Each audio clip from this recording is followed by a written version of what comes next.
Hop, keyingi masala 10-masala. R radiusli halqadan I tok o'tmoqda. Agar halqa 90 gradusga bukilsa, halqa markazidagi magnit maydon induksiya vektori qanday o'zgaradi deyapti. Hop. Dastlab halqa bukilmasdan oldin halqa markazidagi induksiya vektori mu 0 I taqsim 2R uni mana shu Biot-Savart Laplace qonunidan isbotlab bo'lsa, shu chiqadi. Endi bukilgandan keyin halqa mana 90 gradusga bukildi. Halqa markazidagi induksiya vektorini topishimiz kerak. Uning uchun Biot-Savart Laplace qonuniga ko'ra d betda mu 0 I mana bu vektor ko'paytma, skalar ko'paytma emas, bu to'rtburchak mu 0 I dl r taqsim 4pi r kub bo'ladi. Mana darajada kub.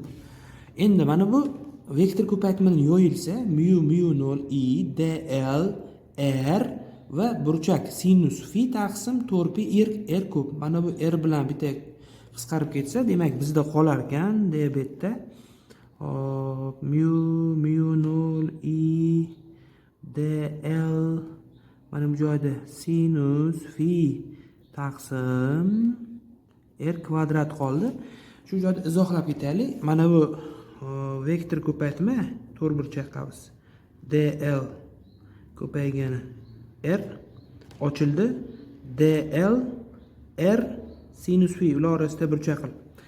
Endi halqada e'tibor bersanglar, mana bu halqa bo'ladigan bo'lsa, mana bu radiusimiz ixtiyoriy elementar ajratib olgan. Mana misol uchun halqadan elementar dl bo'lak ajratib olsak, mana bu radiusimiz bu joyga 90 tushadi.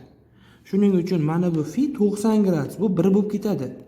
Nima demoqchiman? Ya'ni keyingi holatda bukilgandan keyin mana bu halqani yarmini oldin bukilmasdan oldin halqamiz uzunligi L bo'lgan bo'lsa, bukilgandan keyin mana bitta qismning uzunligi L taqsim 2 bo'ladi.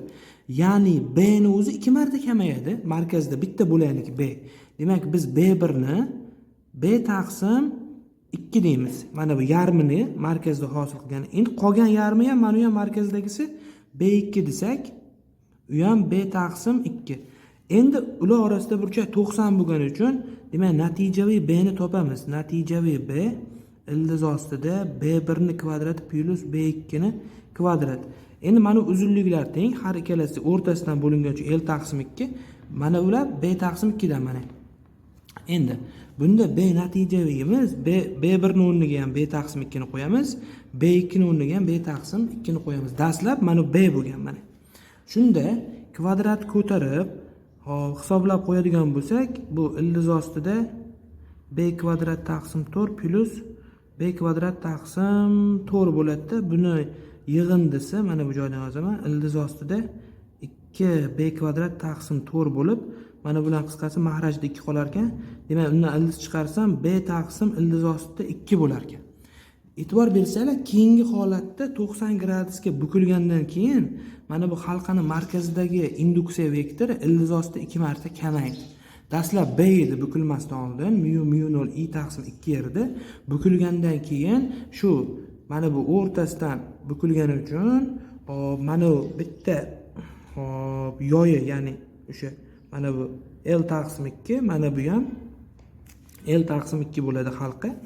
Hop, L taqsim 2 bo'lishidan mana bu dl'imizni Biot-Savart Laplace qonunidan uni bilib oldik.